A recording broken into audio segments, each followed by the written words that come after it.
Les accidents de la route font chaque année 1,3 million de morts pour 50 000 blessés, selon les chiffres officiels livrés par la Fédération internationale de l'automobile.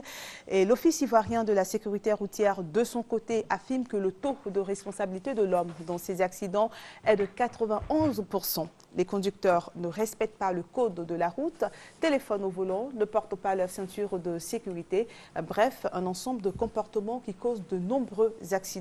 Et pour en parler, nous recevons un formateur de l'OSER, l'Office ivoirien de la sécurité routière, M. Vali Meïté. Bonjour, M. Vali. Bonjour, madame. Et bienvenue sur notre plateau. Ah oui.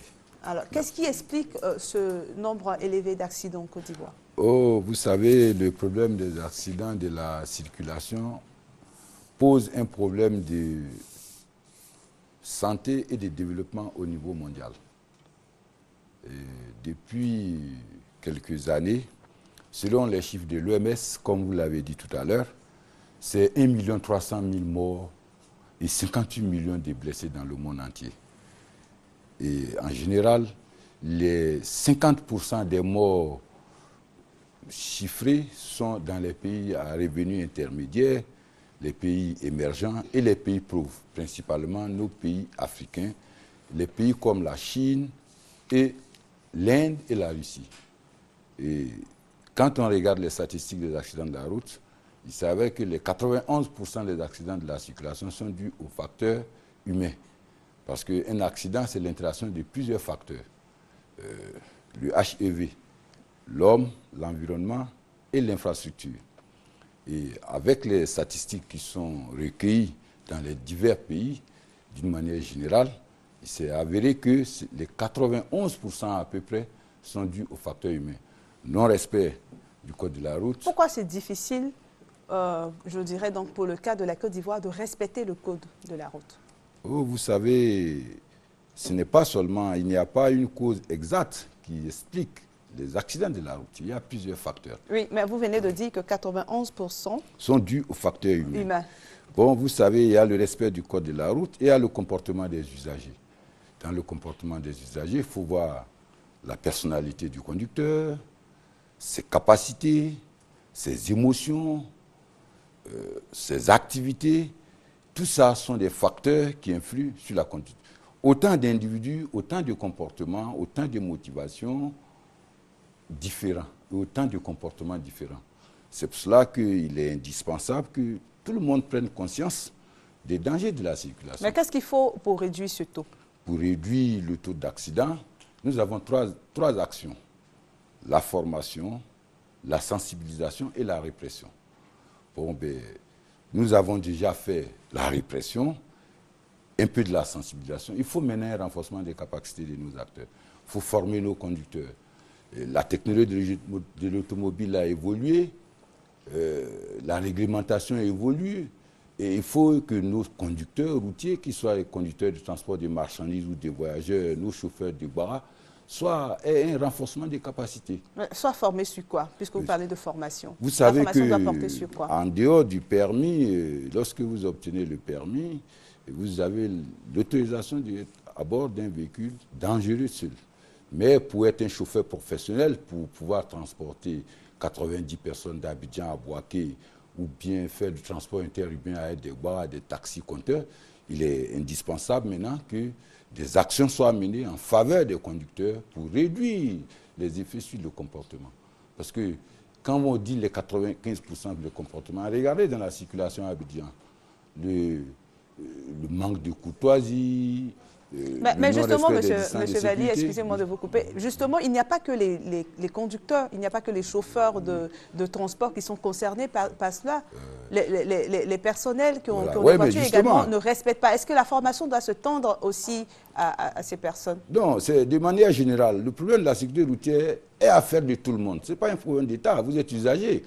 Vous quittez au travail pour aller au travail, vous quittez la maison pour aller au travail. C'est un trajet domicile-travail. Comme il peut avoir un trajet mission pour un conducteur qui voyage. Et le recyclage, c'est tout le monde. Parce que dans une entreprise, il y a la prévention du risque en entreprise. Les cadres doivent aussi, eux, être sensibilisés à la conduite préventive, à la conduite défensive. C'est un problème général de prise de conscience. La sécurité routière intéresse tout le monde. C'est lorsque il y a un mort quand un bras vient renverser quelqu'un à la descente à la descente de Yopougon à 7 h du matin, 3 morts, que ça fait un choc. Mais sinon, en réalité, c'est tous les jours qu'il y a des morts, que les familles sont endeuillées, ça a des conséquences. Et il y a une assureuse qui disait, Pascal Aka, ça fait 82 millions de francs jour pour les charges des frais des accidents. C'est tout le monde. Vous êtes au volant, comme vous l'avez tout à l'heure dit, le téléphone portable, les nouvelles technologies, tout avance. Il faut qu'il y ait un changement de comportement. Surtout, voilà, par exemple, la période qui approche, la saison des pluies, il faut améliorer les distances de sécurité, il faut éviter les pare-chocs contre pare-chocs, il faut au moins voir le pneu arrière du véhicule qui est avant vous. Il faut que les transporteurs, ceux qui font les grandes lignes, respectent les distances de sécurité. Une voiture de plus de 7 mètres doit au moins garder entre lui et le véhicule qui est devant lui à peu près 50 mètres. Au-delà, il doit pouvoir prendre les lignes de bordure pour garder un certain marge de distance. Les distances de sécurité, les distances de freinage sont doublées en saison des pluies. C'est une conscientisation générale. Pourquoi doubler en saison des pluies? Vous savez qu'en matière de conduite, il y a ce qu'on appelle le temps de réaction. Un individu, en 1 seconde, a un temps de réaction estimé à 1 seconde. C'est-à-dire, vous roulez à 50 km/h, vous faites 15 mètres par seconde. Pendant ces 15 mètres, vous n'avez aucune action que vous faites.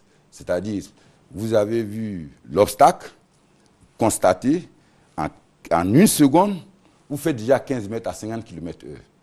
Maintenant, vous allez décider, puisque vous avez capté l'information, prendre la décision, l'action avant de freiner. Quand vous freinez, vous faites la distance de freinage. Peut-être ça va faire encore 14 mètres. Ensuite, vous allez vous arrêter. Donc, la distance d'arrêt va être la distance du temps de réaction, parcouru pendant le temps de réaction, plus la distance de freinage qui fait la distance d'arrêt. Si vous avez... Ça, c'est en route sec, condition normale. Mais en saison de pluie, cette distance de freinage est multipliée par 2. Si vous devez vous arrêter sur 10 mètres, vous arrêtez sur 20 mètres. Si vous devez vous arrêter sur 40 mètres, vous arrêtez sur 80 mètres. Mais tout compte fait, la distance parcourue pendant le temps de réaction reste le même puisque vous ne faites aucune action. C'est pour cela qu'en saison des pluies, il faut être prudent. Il faut être prudent. Et vous venez tout à l'heure de mettre l'accent sur la formation. Est-ce qu'il ne faut pas aussi mettre l'accent sur la répression? Bon, vous savez, la répression, elle n'est pas le seul moyen, la répression.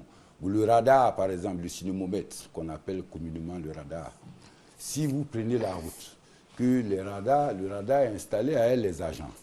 Dès qu'un taxi vient ou bien un usager vient, qu'il voit le radar, il fait signe aux autres par des jeux de phare. Bon, tous ceux qui arrivent à ce niveau ralentissent et après... Mais c'est bien l'objectif. C'est bien l'objectif. L'objectif, il est atteint ou pas? La répression, nous avons 3 éléments pour lutter contre l'insécurité routière. Il y a la formation, il y a la sensibilisation et il y a la répression. Mais on ne peut pas que la répression. Il faut renforcer les tests pour faire la répression. Mais les tests existants ne sont pas appliqués. Non, les tests existent. Bon, maintenant, les moyens de les appliquer, il faut trouver les moyens de les appliquer, sinon tous les tests existent. Maintenant, il faut aussi renforcer les capacités des acteurs, sensibiliser davantage, au lieu de faire des sensibilisations sporadiques pendant les périodes. Il faut de manière continuelle, avec votre participation bien entendu, sensibiliser tous les usagers de la route. Tout le monde est concerné, vous et moi, tout le monde est concerné. Ce n'est pas une affaire c'est une affaire de tous. Si vous êtes dans une BM 750i, vous êtes au portable, climatiseur, vite monté, vous pensez que la route vous appartient. La route, c'est pour tout le monde. Il n'y a pas une route pour le ministre, une route pour le directeur. Tout le monde, je veux dire, en matière de circulation, non seulement vous êtes un danger pour vous-même, vous êtes un danger pour les autres. Et les autres sont un danger pour vous. Donc il faut une prise générale de conscience des dangers. La route tue dans notre pays. Il faut que nous fassions des actions. Tout le monde est concerné. Que ce soit l'État, l'Office de sécurité routière, les partenaires au développement, les structures privées. Tout le monde doit aider pour qu'il y ait une sensibilisation. Et justement, tout le monde est concerné, mais ce qu'on n'arrive pas à comprendre, c'est pourquoi vous attendez, quand je dis vous, je parle bien sûr de votre profession et également de l'OSER, les périodes de fête, les périodes d'événements pour sensibiliser, alors que c'est un message qu'il faut véhiculer tous les jours. Bon, moi je pense que ça, l'OSER, la direction de l'OSER est plus autorisée à expliquer certaines choses. Mais moi je dis que de manière générale, en matière de sécurité routière, moi je suis formateur, et que la sensibilisation ne doit pas être sporadique. elle doit être permanente, en combinaison avec tous les acteurs, que ce soit la télévision, la radio, les partenaires, les acteurs aussi, tout le monde doit participer. Il faut une volonté politique, très appuyée. Bon, je félicite même actuellement le gouvernement actuel, parce que le ministre, quand j'ai écouté son rapport sur la Fraternité Matin, il y a des actions vigoureuses pour lutter efficacement contre la sécurité routière.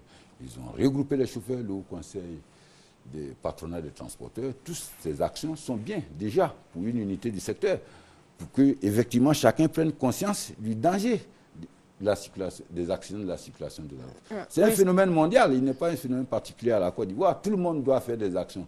D'ailleurs, à ce titre, je vous dis que les Nations Unies ont décrété l'année 2011-2020 comme la décennie d'action pour la sécurité routière, qui interpelle tous les pays à prendre des dispositions, à faire des actions pour lutter contre la sécurité routière. Et imaginez, les coûts de la sécurité routière vont de 1 à 3% du produit national brut des différents pays. Hein. Voilà, c'est pour dire que, effectivement, à un certain moment, vous savez aussi d'où on vient. Bon, on vient de très loin.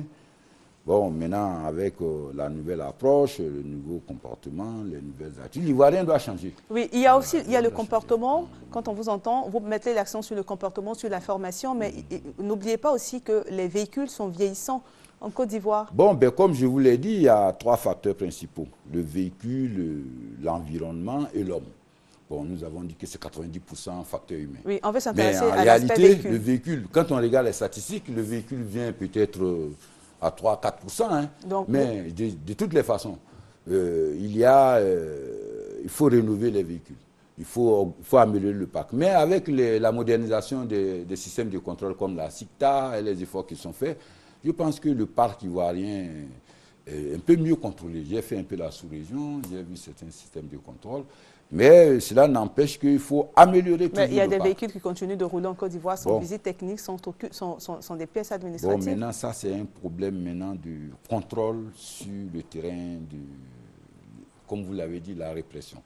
Effectivement, on rencontre des véhicules qui polluent l'air, qui ne sont pas dans un état appréciable, un état inconfortable pour les usagers. Mais de toutes les façons, de manière générale, le parc ivoirien il est dans l'ordre de 438 000 véhicules. Hein.